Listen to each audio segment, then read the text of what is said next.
ಇನ್ನು ಇದು ಕಾಫಿ ಮಟ್ಟಿಗೆ ಬಂದಾಗ ಇದಾಗಲೇ ಒಂದು ಫಸಲು ನಾವು ತೊಗೊಂಡಾಯಿತು. ಈಗ ಇದು ಸ್ವಲ್ಪ ನಮಗೆ ಹ್ಯಾಂಡ್ಲಿಂಗಲ್ಲಿ ಸ್ವಲ್ಪ ಸಮಸ್ಯೆ ಆಗಿತ್ತು. ಅದು ಈಗ ಸಾಧಾರಣ ಒಂದು 80% ಅದು ಕರೆಕ್ಟ್ ಆಗಿದೆ. ಇಲ್ಲಿ ನೋಡಿ, ಹೋದ ವರ್ಷ ಫಸಲು ಬಂತು, ಈಗಾಗಲೇ ಅದು ಬಂದಿದೆ. ಅದೇ ಇದರಲ್ಲಿ ಈ ವೆರೈಟಿ ಇದೆಯಲ್ಲ C/R ಹತ್ತಿರ ನೋಡ್ ಬರುತ್ತೆ. ಈ ಬಂಚಲ್ಲಿ 28ರಿಂದ 42ವರೆಗೂ ಕಾಯಿರುತ್ತೆ. ಈಗ ಮೊದಲು ಏನಾಗುತ್ತೆ ಅಂದರೆ, ಈ ಅರೇಬಿಕಾ ತೋಟ ಅಲ್ಲಿಗೆ ನಾವು ಹೋಗ್ತೀವಿ. ಅರೇಬಿಕಾ ಸಾಧಾರಣ ನಾವು ಅಕ್ಟೋಬರ್ಗೆ ಹಣ್ಣಾಗ್ಲಿಕ್ಕೆ ಶುರು ಆಗಿಬಿಡುತ್ತೆ.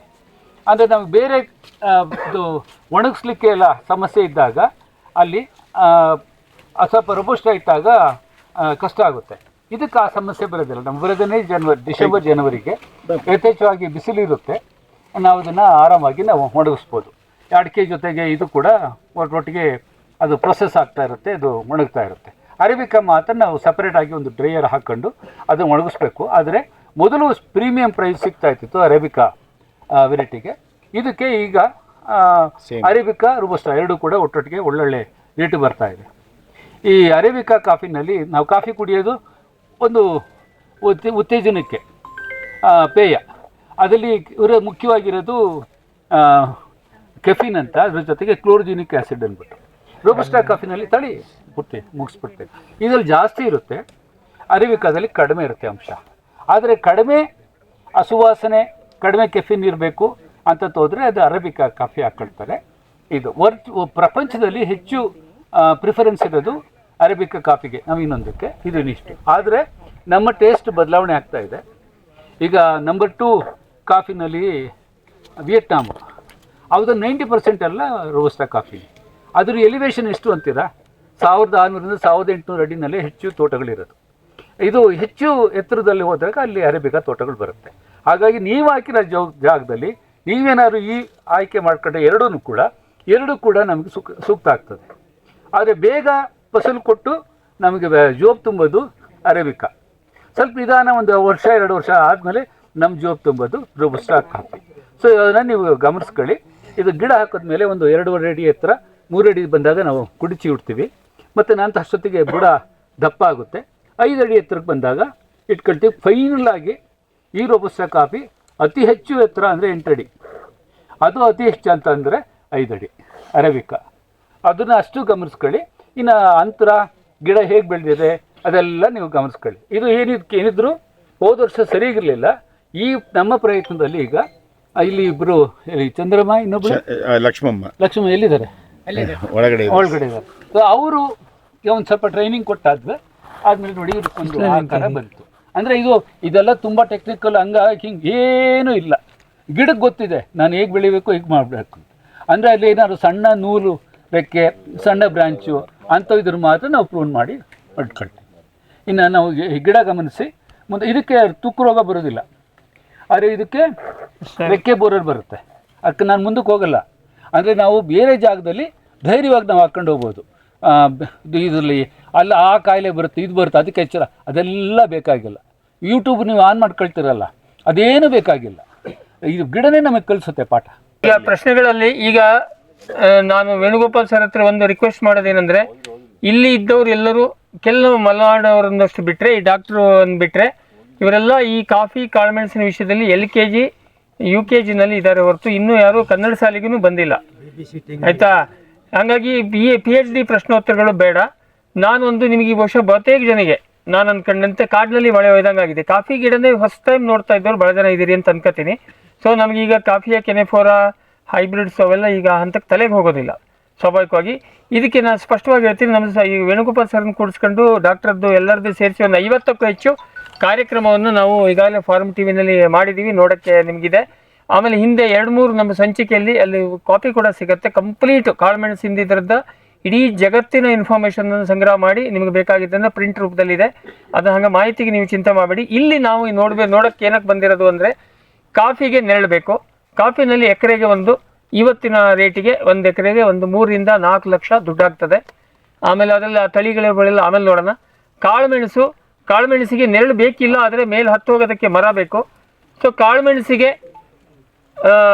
ಕಾಳುಮೆಣಸಿಗೆ ಮಹತ್ವಕ್ಕೆ ಇದು ಸಿಲ್ವರ್ ಓಕ್ ಮರ, ಆಮೇಲೆ ಕಾಫಿಗೆ ನೆರಳು ಕೊಡೋದಕ್ಕೆ ಸಿಲ್ವರ್ ಓಕ್ ಇದರಲ್ಲಿ ಇದು ಮಾಡಿರೋ ಕಾಂಬಿನೇಷನ್ನು. ಈಗಾಗಲೇ ತೆಂಗು ಅಡಿಕೆ ತೋಟ ಇದ್ದವರಿಗೆ ಇದೆರಡೂ ಗಿಡವನ್ನು ಮಾಡೋದಕ್ಕೆ ಯಾವ ಸಮಸ್ಯೆನೂ ಇಲ್ಲ, ಆ ನೆರಳು ಸಾಕಾಗುತ್ತೆ. ಆದರೆ ಇಲ್ಲಿ ರವಿಕುಮಾರ್ ಅಂತ ಬಂದಿದ್ದಾರೆ ಚಳ್ಳಕೆರೆಯಿಂದ, ಅವರು ಆಮೇಲೆ ನಿಮಗೆ ಪರಿಚಯ ಆಗ್ತಾರೆ. ಸೊ ಹೋದ ವರ್ಷ ಭಾಳ ಅವರು ಬೇಸಿಗೆನಲ್ಲಿ ಸಫರ್ ಆದರು. ಏನಕ್ಕೆ ಅಡಿಕೆ ತೋಟದಲ್ಲಿ ನೆರಳು ಕಡಿಮೆ ಆಗೋಯ್ತು. ಏನಕ್ಕೆ ಅಂದರೆ ವಿಪರೀತ ಟೆಂಪ್ರೇಚರ್. ಆದರೆ ಇಲ್ಲಿಂದ ಅಲ್ಲಿ ಅವ್ರ ತೋಟದಿಂದ ಒಂದು 20-30 ಕಿಲೋಮೀಟರ್ ಇರುವಂಥ ಡಾಕ್ಟರ್ ತೋಟದಲ್ಲಿ ಏನೂ ಆಗಲಿಲ್ಲ ಹೋದ ವರ್ಷ. ಕಾರಣ ಏನಂದರೆ ಈ ಹೊಸದಾಗಿ ಯಾರಾದರೂ ನೀವು ಇದಕ್ಕೆ ಎಳಿತೀರಿ ಅಂತಾದರೆ ಬಯಲ್ನಾಡಲ್ಲಿ ಎಲ್ಲರೂ ಇರಲಿ, ಏಕೆಂದರೆ ಇದು ಪ್ರೂವ್ಡ್ ಈಗಲೇ ಎಲ್ಲರಿಗೂ ಗೊತ್ತು. ಸಿಲ್ವರ್ ಓಕಿನ ಕಾಡನ್ನು ನಿರ್ಮಾಣ ಮಾಡ್ಕೊಂಡ್ರೆ ಅದರಲ್ಲಿ ಮೈಕ್ರೋ ಕ್ಲೈಮೇಟ್ ಆಗುತ್ತೆ. ಇಲ್ಲಿ ಒಳಗೆ ಬಂದಮೇಲೆ ನಿಮಗೆ ಚಿತ್ರದುರ್ಗ ಅಂತ ಅನ್ಸೋದಿಲ್ಲ, ನಾವು ಹೇಳಿರೋ ಮಾತ್ರ ಗೊತ್ತಾಗಬೇಕು. ಸೊ ಈ ಥರದ್ದು ಮೈಕ್ರೋ ಕ್ಲೈಮೇಟ್ ಸೃಷ್ಟಿ ಮಾಡೋದಕ್ಕೆ ಸಿಲ್ವರ್ ಓಕ್ ಬೆಸ್ಟು. ಅದ್ರ ಮೇಲೆ ಕಾಳ್ಮೆಣ್ಸು ಹಾಕೋದು, ಅದ್ರ ಕೆಳಗಡೆ ಕಾಫಿ ಹಾಕೋದು. ಎಕರೆಗೆ 10 ಲಕ್ಷ ರೂಪಾಯಿ ದುಡಿಯೋದಕ್ಕೆ ಯಾವ ಸಮಸ್ಯೆ ಇಲ್ಲ. ಅಂದರೆ ಇಷ್ಟು ಪೂರ್ತಿ ನಾವು ಬಯಲುಸೀಮೆಗೆ ನಾವು ಶಾರ್ಟ್ ಲಿಸ್ಟ್ ಮಾಡ್ಕೋಬೇಕು. ಸುಮಾರು ಹೆಚ್ಚು ಎಲ್ಲ ಪನ್ನೀರ್ ಒಂದೇ ಇರಬೇಕು. ಅಲ್ಲಿ ನಾವು ನೋಡ್ತಾ ಇದ್ದೀವಲ್ಲ, ಅದು ಮಿಕ್ಕಿದ ಬೇರೆ ವೆರೈಟಿಗಳು ಸಿಕ್ಕಿದಾಗ ನಾವು ಹಾಕ್ಕೊಂಡು ಹೋಗೋಣ. ಯಥೇಚ್ಛವಾಗಿ ಸಿಕ್ಕುತ್ತೆ ಪನ್ನೀರು, ಒನ್ಗೇನು ಸಮಸ್ಯೆ ಇಲ್ಲ, ಯಥೇಚ್ಛವಾಗಿ ಸಿಕ್ಕುತ್ತೆ. 1 ಎಕರೆ 1.5 ಎಕರೆ ಇದ್ದವ್ರು ಮಾತ್ರ ಸ್ಪೆಷಲ್ ವೆರೈಟಿಗಳೇ ಮೊದಲಿಂದನೇ ನಾವು ಶುರು ಮಾಡ್ಕೊಳ್ಬೋದು. ಅಷ್ಟು ನೀವು ಗಮನಿಸಿ. ಬಳ್ಳಿನ ವರ್ಷಕ್ಕೆ 3 ಸತಿ ಕಟ್ಟಬೇಕು ಹತ್ತಲಿಕ್ಕೆ. ಆಮೇಲೆ ಅದು ಕುಡಿ ಚಿವುಟಬೇಕು, ಕಟ್ಟಬೇಕು, ಅದೆಲ್ಲ ನೀವು ಗಮನಿಸಿ. ಸ್ವಲ್ಪ ಮಣ್ಣು ಏರಿಸಿ ಅದನ್ನು ಪ್ಲ್ಯಾಂಟ್ ಮಾಡ್ಕೋಬೇಕು. ಆ ಬುಡ ಭಾಗಕ್ಕೆ ಯಾವ ಕಾರಣಕ್ಕೂ ನಮ್ಮದು ಪಾದ ಸ್ಪರ್ಶ ಆಗಬಾರ್ದು, ತುಳಿಬಾರ್ದು. ಆ ರೀತಿ ಒಂದು ಸ್ವಲ್ಪ ಎತ್ತರ ಇಟ್ಕೊಳ್ಬೇಕು. ಅದಷ್ಟು ನಾವು ಗಮನಿಸಿ. ನಾನು ಆಗಲೇ ಹೇಳಿದೆ, ಇಲ್ಲಿ ಸಿಲ್ವರ್ ಹಾಕಿದ ತಕ್ಷಣ ನಮ್ಮ ಕೆಲಸ ಮುಗಿಲಿಲ್ಲ. ಬೆಳಕು ಸಿಗೋಂಥ ವ್ಯವಸ್ಥೆ ಮಾಡ್ಕೊಳ್ಬೇಕು. ಅದಕ್ಕೆ ಬೆಳಕಿದ್ದ ಕಡೆ ಆ ಬಳ್ಳಿ ತುಂಬ ಹೆಚ್ಚು ನೆರಳಿರೋ ಕಡೆ ಬಳ್ಳಿ ಫಸಲು ಪ್ರಮಾಣ ಅದನ್ನು ನೀವು ಗಮನಿಸಿ. ಒಂದು ಸಾಧಾರಣ ಬೆಳಕು, ಎಲ್ಲ ಥರ ಬೆಳಕು ಸಿಗೋ ಅಂಥದ್ದು ಇದ್ದರೆ, ನೀರೆಲ್ಲ ಸಿಕ್ಕಿದ್ರೆ ಫಸಲು ಗುಣಮಟ್ಟ ಕೂಡ ಚೆನ್ನಾಗಿರುತ್ತೆ. ಫಸಲು ಮಟ್ಟ ಗುಣಮಟ್ಟ ಎರಡೂ ಕೂಡ ಚೆನ್ನಾಗಿರುತ್ತೆ. ಈ ಕಾಫಿ ಬಂದಿದೆ ಹೋದ ವರ್ಷದಕ್ಕಿಂತ ಭಾಳ ಮೈತುಂಬಿ ಬೆಳೆದಿದೆ. ಈಗ ಇಲ್ಲಿ ದೊಡ್ಡ ಪ್ರಮಾಣಕ್ಕೆ ಏನು ಬೆಳೆದಿದೆ ಇದು ರೋಬಸ್ಟಾ ಅಂತೇಳಿ. ಕಾಫಿನಲ್ಲಿ ಮೂಲತಃ 2 ಟೈಪು. ಸುಮ್ಮನೆ ಒಂದು ಲೈನ್ ಹೇಳ್ಬಿಡ್ತೀನಿ. ಅದರಲ್ಲಿ ರೋಬಸ್ಟಾ ಟೈಪು ದೊಡ್ಡಕ್ಕೆ ಬೆಳೀತದೆ. ಈ ಥರ ತೋಟದಲ್ಲಿ ರೋಬಸ್ಟಾಕ್ಕಿಂತ ಇನ್ನೊಂದು ನೆಕ್ಸ್ಟ್ ಮುಂದೆ ನೋಡ್ತೀರಿ ಅರೇಬಿಕಾ, 27 kg ಬಂದಿದೆ. 27 kg. ಇದು ಅದ್ಭುತವಾಗಿ ಇಳುವರಿ ಕೊಡುತ್ತೆ. ಬಟ್ ಒಂದು ಮಟ್ಟಕ್ಕೆ ಇಡೀ ತೋಟ ತುಂಬುತ್ತದೆ. ನಮಗಂತೂ ನೋಡೋಕೆ ಭಾಳ ಚಂದ, ಆಯಿತಾ. ಸೊ ಹಾಗಾಗಿ ನಾವು ಇಲ್ಲಿ ಹೇಳಕ್ಕೆ ಹೊರಟಿರೋದು, ಇದೆಲ್ಲ ತಳಿಗಳನ್ನು ಎಲ್ಲ ಕರ್ನಾಟಕದಾಕೆ ನಮ್ಮ ಇಂಡಿಯಾದಲ್ಲಿ ಎಲ್ಲಿ ಬೇಕಾದ್ರೂ ಬೆಳೆಸ್ಬೋದು ಹೇಳೋದನ್ನು ವೇಣುಗೋಪಾಲ್ ಸರ್ ಸಪೋರ್ಟಲ್ಲಿ ಈ ನಮ್ಮ ಪ್ರಶಾಂತ್ ಡಾಕ್ಟರ್ ಅಂತವ್ರದ್ದು ಇದರಲ್ಲಿ ಏನು ಪ್ರಯತ್ನದಲ್ಲಿ ನಾವು ಅದೇ ಹೇಳ್ತಾ ಇರ್ತೀವಿ. ನಮ್ಮ ಕಾರ್ಯಕ್ರಮ ನೋಡೋರಿಗೆ ಗೊತ್ತು, ನಾವೆಲ್ಲ ಬೇರೆಯವ್ರ ಮಕ್ಕಳನ್ನ ಬಾವಿ ತಳ್ಳಿ ಆಳ ನೋಡೋ ಮಂದಿ ಅಂತ ನಾವು ಮೀಡಿಯಾದವರು. ಆದರೆ ಅಂಥವ್ರು ಮಾಡಿ ಪ್ರಯತ್ನ ಮಾಡಿದ್ದಕ್ಕೆ ನಿಮಗೆ ಹೇಳೋದಕ್ಕೆ ಅನುಕೂಲ ಆಯಿತು. ಸೊ ಇಲ್ಲೇನು ಕೇಳಿದರೆ, ಇದನ್ನು ಕಾಫಿ ಬೋರ್ಡ್ನವ್ರ ಜೊತೆಗೆ ಭಾಳ ಹೊಡೆದಾಟ ಆಗಿದೆ. ವೇಣುಗೋಪಾಲ್ ಸರ್ ನಮ್ಮ ಶಕ್ತಿಗೆ ಇದ್ಕೊಂಡು ಕಾಫಿ ಬೋರ್ಡ್ ಸೆಕ್ರೆಟರಿ ಅವರಿಗೆಲ್ಲ ಬೆನ್ನತ್ತಿ ಕ್ವಾಲಿಟಿ ಬರೋದಿಲ್ಲ ಹೇಳೋದೊಂದು 200 ವರ್ಷದಿಂದ ಸುಳ್ಳು ಹೇಳ್ಕೊಂಬಂದಿದ್ದಾರೆ. ಕರೆಕ್ಟ್ ಹೇಳಬೇಕಂದ್ರೆ ನಾವು ಒಂದೇ ಹೇಳಿದ್ವಿ, ಕ್ವಾಲಿಟಿ ಬರೋದಿಲ್ಲ. ಅದೇ director of research secretary IAS officer, ನೀವು ಹೆಂಗೆ ಹೇಳ್ತೀರಿ? ಇಲ್ಲ ಬರೋದಿಲ್ಲ. ಟೆಸ್ಟ್ ಮಾಡಿ ನೋಡಿದ್ದೀರಾ? ಇಲ್ಲ. ನಾನು ಹೇಳಿದೆ, ನಮ್ಮೂರಿನಲ್ಲಿ ಒಂದು ಗಾದೆ ಇದೆ, ಅಪ್ಪನ ತೋರಿಸ್ಬೇಕು, ಇಲ್ಲ ಶ್ರಾದ್ದ ಮಾಡಬೇಕು, 2ರಲ್ಲಿ ಒಂದು ನೀವು ಟೆಸ್ಟ್ ಮಾಡಿ ಇದು ಬರೋದಿಲ್ಲ ಅಂತ ಪ್ರೂವ್ ಮಾಡಬೇಕು. ಇಲ್ಲ ನಾವು ಹೇಳ್ತೀವಿ ಬರ್ತದೆ ಅಂತ ಒಪ್ಪಬೇಕು. ಇಲ್ಲ ನೀವು ಟೆಸ್ಟ್ ಮಾಡಿ ಪ್ರೂವ್ ಮಾಡಬೇಕು. ಆವಾಗ ಮಾತಿ ಕಟ್ಟಿಬಿದ್ದು ಡಾಕ್ಟರ್ ತೋಟದಿಂದ ಹಿಡಿದು ಒಂದು 8-10 ಕಡೆಯಿಂದ, ಅದಕ್ಕಿಂತ ಮೊದಲು ವೇಣುಗೋಪಾಲ್ ಸರ್ ಹೇಳಿದರೆ ಬರುತ್ತೆ ಅಂತೇಳಿ ನಾವು ಖಾಸಗಿಯಾಗಿ ಟೆಸ್ಟ್ ಮಾಡಿ. ಏನಕ್ಕೆ ನಾ ಈ ಕತೆ ಹೇಳ್ತೀನಿ ಅಂದರೆ, ಇಲಾಖೆದು ಏನೇ ಅನುದಾನ ಅಂತಿಂಥದ್ದು ಬರೋದಾದ್ರು ಮುಂದೊಂದಿನ ಇವೆಲ್ಲ ಬೇಕಾಗ್ತದೆ. ಎರಡನೇದು ಎಲ್ಲಕ್ಕಿಂತ ಮಾರಲ್ ಇದು. ನಾವೇನು ಕಳ್ರ, ನಾವೇನು ಕದ್ದು ಮುಚ್ಚಿ ಬೆಳಿತೀವ, ರಿಸ್ಟ್ರಿಕ್ಟೆಡ್ ಕ್ರಾಪ್ ಅಲ್ಲ. ಆದರೂ ಕೂಡ ಒಂದು ಮಾರಲ್ ಸಪೋರ್ಟು ಬೇಕು ಹೇಳೋದಕ್ಕೆ ಅದನ್ನು ಕಾಫಿ ಬೋರ್ಡ್ ಲ್ಯಾಬ್ನಲ್ಲೇ ಅವ್ರ ಸೈಂಟಿಸ್ಟ್ಗಳನ್ನು ಕರೆಸಿ ಅವರೇ ಸ್ಯಾಂಪಲ್ ಕಲೆಕ್ಟ್ ಮಾಡಿ ಟೆಸ್ಟ್ ಮಾಡಿ ಪ್ರೂವ್ ಮಾಡಿದ್ದಾರೆ. ಫಸ್ಟ್ ಕ್ಲಾಸ್ ಬಂದಿದೆ. ಡಾಕ್ಟರ್ ಇನ್ನೊಂದು ನಾನು ಲೇಖನದಲ್ಲಿ ಬರೆದಿದ್ದೀನಿ, ನೀವು 2 ಜನ ಓದಿದ್ರೆ ಗೊತ್ತಿಲ್ಲ. ಇಂಟ್ರೆಸ್ಟಿಂಗ್ಲಿ ಸಾಂಪ್ರದಾಯಿಕ ಪ್ರದೇಶದಕ್ಕಿಂತ ಹೆಚ್ಚಿನ ಇಳುವರಿ ಇಲ್ಲಿ ಬರ್ತಾ ಇದೆ. ಅಲ್ಲೆಲ್ಲ ನಿಮಗೆ ಈ ಇದರಲ್ಲಿ ಮತ್ತು ಇನ್ನೊಂದು ಬ್ರೀಫ್ ಹೇಳ್ತೀನಿ. ಕಾಫಿಯನ್ನು 2 ಮಾಡ್ತಾರೆ. ಒಂದು ಇಡೀ ಹಣ್ಣನ್ನು ಒಣಗಿಸ್ಕೊಟ್ರೆ ಚೆರಿ ಅಂತೇಳಿ, ನೀವು ಸ್ವಲ್ಪ ಮಾಡಿದಾಗ ಅದನ್ನು ಹಾಗೆ ಒಣಗಿಸ್ಕೊಟ್ಬಿಟ್ರೆ ಅದು ಏನೂ ಪ್ರೊಸೆಸಿಂಗ್ ಇಲ್ಲ. ಇನ್ನೂ ಮುಂದಿನ ಹಂತಕ್ಕೆ ಹೋದಾಗ ಅದನ್ನು ಬೇಳೆಯನ್ನು ಮಾಡಿ ಅದನ್ನು ಪಾರ್ಚ್ಮೆಂಟ್ ಅಂತ ಮಾಡ್ತಾರೆ. ಅದು ಸ್ವಲ್ಪ ಹೆಚ್ಚಿಗೆ ರೇಟ್ ಸಿಗ್ತದೆ. ಅದಕ್ಕೆ ಈಗೆಲ್ಲ ನೀವು ತಲೆಗೆಡಿಸ್ಕೋಬೇಡಿ. ಇವರದ್ದು ಚೆರಿ ಮಾಡಿದಾಗ ಅಂದರೆ ಹಣ್ಣನ್ನು ಹಾಗೆ ಒಣಗಿಸ್ಕೊಟ್ಟಾಗ ಸಾಂಪ್ರದಾಯಿಕ ಪ್ರದೇಶದಲ್ಲಿ 38ರಿಂದ 40% ಮೇಲೆ ಎಲ್ಲೂ ಬರೋದಿಲ್ಲ. ನೀವು 1 ಕ್ವಿಂಟಲನ್ನು ಒಣಗಿಸಿದ್ರೆ 38 kg ಬರ್ತದೆ. ಡಾಕ್ಟ್ರದ್ದು 48 kg 50 kgವರೆಗೆ ಬಂದಿದೆ. ನಮಗೂ ಆಶ್ಚರ್ಯ ಆಗಿರೋದೇನೆಂದರೆ, ಅದಕ್ಕೆ ವೇಣುಗೋಪಾಲ್ ಸರ್ ಹೇಳಿದ ಎಕ್ಸ್ಪ್ಲನೇಷನ್ನು, ಮಣ್ಣಲ್ಲಿ ಖನಿಜಾಂಶ ಇದೆ. ನಾನು ಏನಕ್ಕೆ ಹೇಳ್ತೀನಿ ಅಂದರೆ, ಇಲ್ಲಿಯ ಬಯಲುಸೀಮೆಯಲ್ಲಿ ನಿಮಗೆ ಅಲ್ಲಿಗಿಂತ ಹೆಚ್ಚು ಮಾಡೋಕ್ಕೆ ಅವಕಾಶ ಇದೆ. ಕಾಳುಮೆಣಸಿನಲ್ಲಿ ಇದರ ಗುಣಮಟ್ಟ ನೋಡೋದು ಓಲಿಯೋರೆಸಿನ್ ಕಂಟೆಂಟ್, ಖಾರ ಎಷ್ಟಿದೆ. ಆಮೇಲೆ ಇನ್ನೊಂದೇನೆಂದರೆ ಲೀಟ್ರ್ ವೇಟ್, 1 ಲೀಟ್ರ್ ಕಾಳುಮೆಣಸನ್ನು ತೂಕ ಮಾಡಿದಾಗ ಎಷ್ಟು ಗ್ರಾಮ್ ಬರುತ್ತೆ. ಅದು ಸಾಂಪ್ರದಾಯಿಕ ಪ್ರದೇಶದಲ್ಲಿ ನಮ್ಮೂರಿನಲ್ಲಿ ಏನೊಂದು 500 ಗ್ರಾಮ್ ಆನ್ ಆನ್ ಎವರೇಜ್, 450 550 ಬಂದರೆ ದೊಡ್ಡದು, ಇವರದ್ದು 650 ಬರುತ್ತೆ. ಅಂದರೆ ತಳಿಗೆ ಎಲ್ಲ ಬೇರೆ ಬೇರೆ ವ್ಯತ್ಯಾಸ ಇದೆ. ನಾನು ಸುಮ್ಮನೆ ಜನರಲ್ ಆಗಿ ಹೇಳ್ತಾ ಇದ್ದೀನಿ.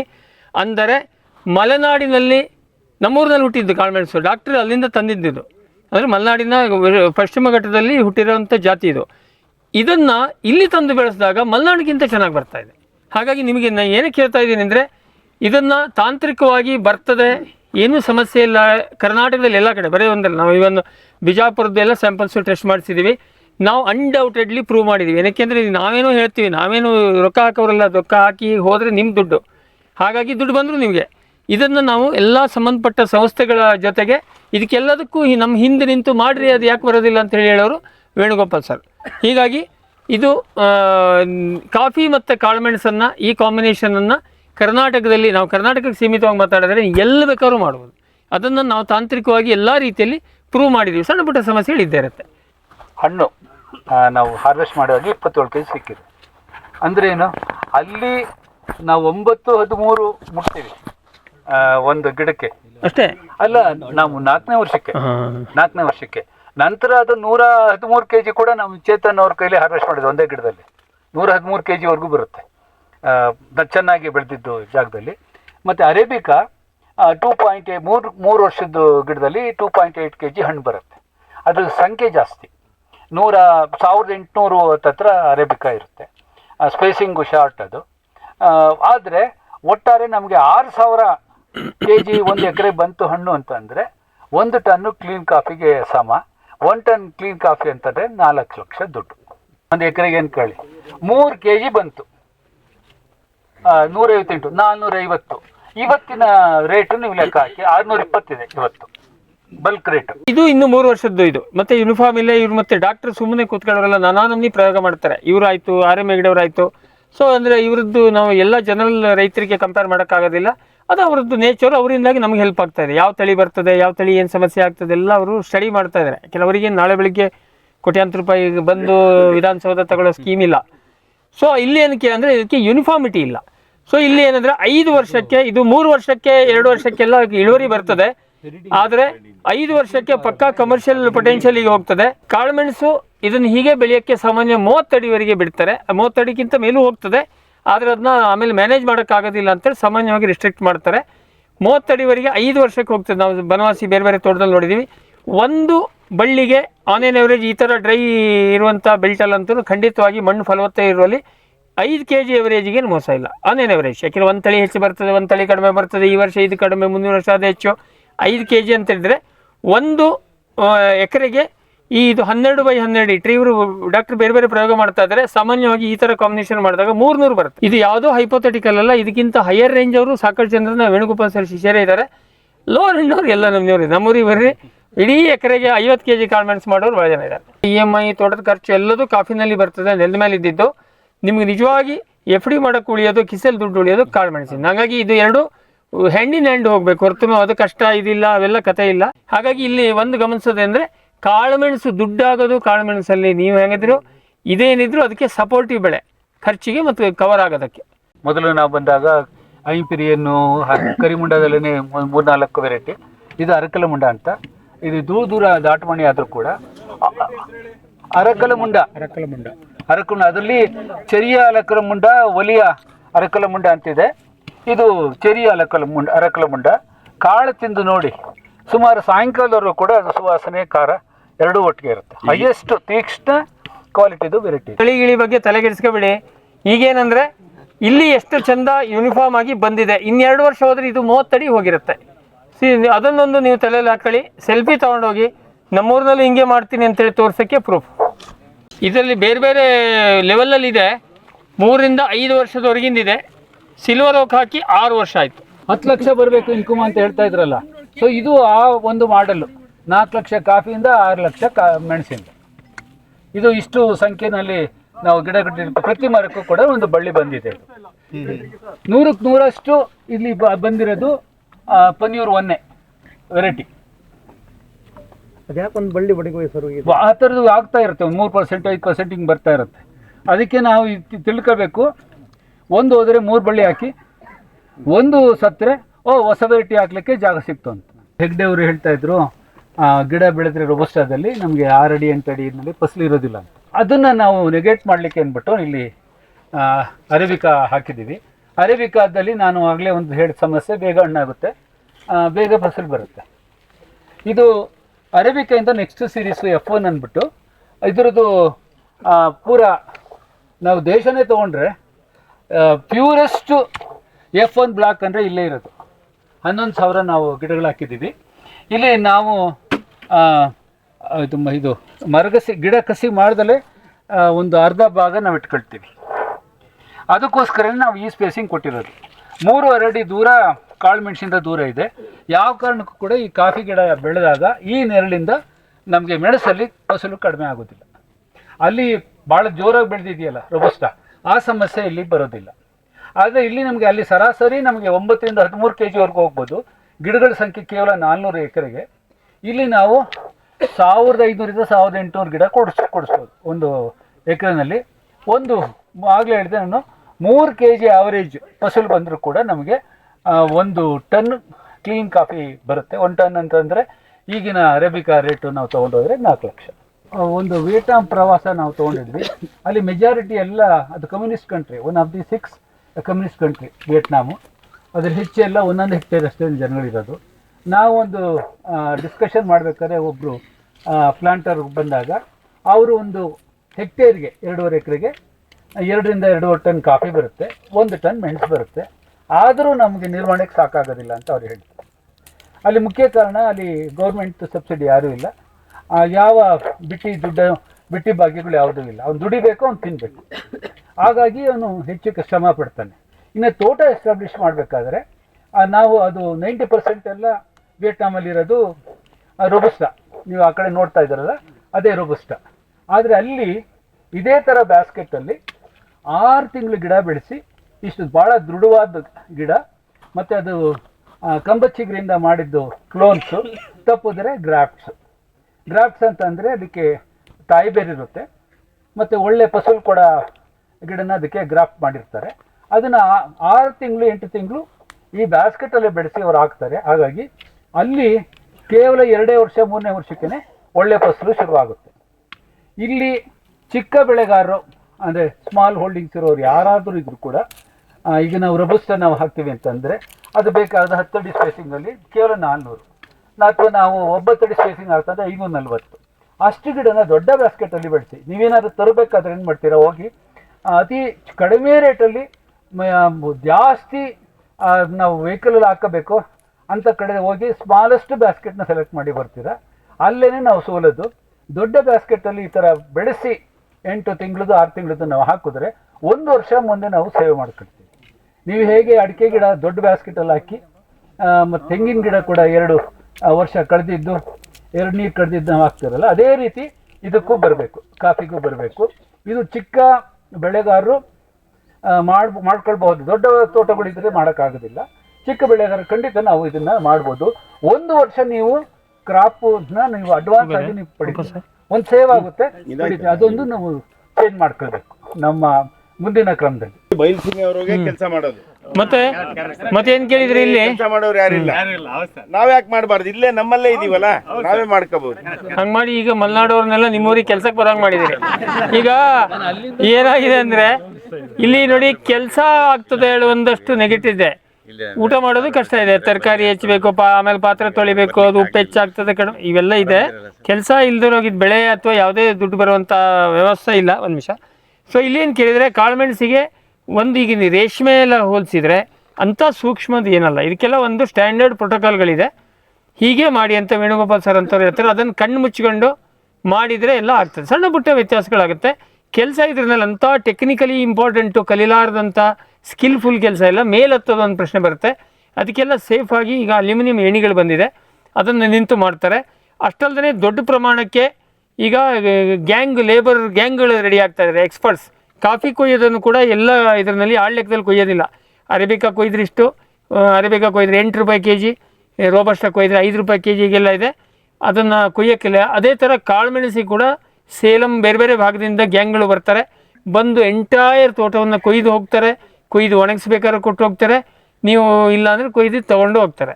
ಸೊ ಹಾಗಾಗಿ ಅದಕ್ಕೆಲ್ಲ ಸ್ಪೆಷಲೈಸೇಷನ್ ಬರ್ತಾ ಇದೆ, ಆಯಾ ಊರಿನಲ್ಲೇ ತಯಾರಾಗ್ತಾ ಇದ್ದಾರೆ. ಹಾಗಾಗಿ ಲೇಬರ್ ಇಲ್ಲ ಅಂತಲ್ಲ, ಜನಸಂಖ್ಯೆ ಇದೆ, ಅವ್ರನ್ನ ನಾವು ಸ್ವಲ್ಪ ಟ್ರೈನ್ ಮಾಡ್ಕೊಂಡು ಡಾಕ್ಟ್ರ್ ಎಲ್ಲ ಲೋಕಲ್ ಅವ್ರನ್ನ ತಯಾರು ಮಾಡ್ಕೊಂಡಿದ್ದಾರೆ.